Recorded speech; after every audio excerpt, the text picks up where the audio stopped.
Hi everyone, welcome back. I'm glad that you're here and appreciate you watching, and we're searching for new material to keep these videos coming and keep our contact with you within the Corvette community. So we just get a phone call from Gene out in Maryland. He was a little distraught. He just got a 2016 Z06 and he says, here Rick, I want your opinion. He goes, and I'm not upset. He goes, but I know that you're going to give me your opinion as a Corvette guy. It's going to come from the gut, come from the heart, and it's not about just selling a car.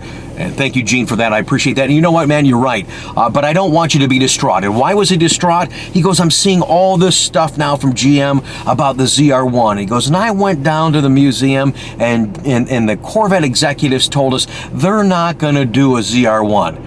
Well, number one, man, if you're new to the Corvette community, get used to it. They're not gonna tell you what's coming up next. One of the guys last year even made a tongue-in-cheek comment that, hey, we get paid to lie to you and all this kind of stuff. Well, and I know from a consumer standpoint, and you're looking to buy the latest and the greatest and looking to invest your money properly, that might be a little frustrating, but they're just in tune not to give us full details of any future product or any future considerations until they come to be. So we're talking about the rumors now that are all over the place regarding ZR1. In fact, I've gotten my media pass secure for the Detroit Auto Show in January. If in fact they decide to debut that car, I will be there. So Gene's upset and he's like, you know what? He goes, had I known the ZR1 was coming, I probably would have saved a little bit more money and maybe I would have gotten that car.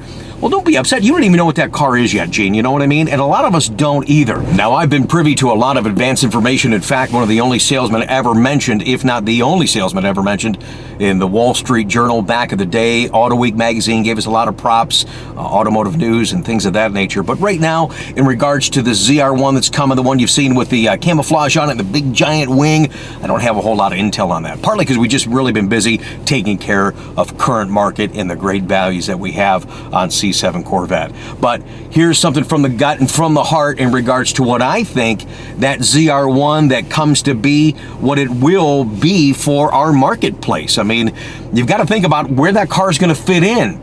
I mean, do you take a Z06? Now we hear that it's going to be 700 plus horsepower, and I think that part's probably true. But beyond that, like I said, where does that car fit in? It's not a Z06 with just more horsepower, and okay, now you're competing with yourself again. That's a little weird. I personally think that car comes in as because I think it's more of a band-aid on the marketplace to what the other future products are to be coming up in the next year or a couple of years to be announced, and then C8's right around the corner, the C8, the 8th generation Corvette, right around the corner, for goodness sakes. But I think that car becomes a kind of a terminology in the car business, more of a beer can type car, meaning not a whole lot of options in it, so you won't take that ZR1 and have a 3ZR package and all the fancy amenities that you would have on Z06 right now. I think that car becomes more of a hardcore track car with limited options, specific options on the car, probably like competition seats and navigation and PDR, but that'd be about it. And of course you've got the aero kit and some other things that we've seen in the spy shots that would include different air dams in the front. Yeah, I'm Italian. I was just kind of pointing to the front of the car as I was describing the front of the car because I'm sitting in a car right now. So that's kind of where I think that ZR1's going to come to be in the marketplace. I think that's where it fits. I think that's for what we have right now. I think this is where it makes sense. And we've got such a great palette of Corvettes for so many different budgets and so many different styles and driving desires, from the Stingrays that you can get in the low 50s to Z06s you can get over 100 grand. We've got it covered. Grand Sport fits in the bill real nicely now. Z51 is still a great contender and a great value. So there you go, Gene. That might not have been the right Corvette for you. Enjoy the one you got. I know it's a fantastic car. All these cars are a blast to drive in.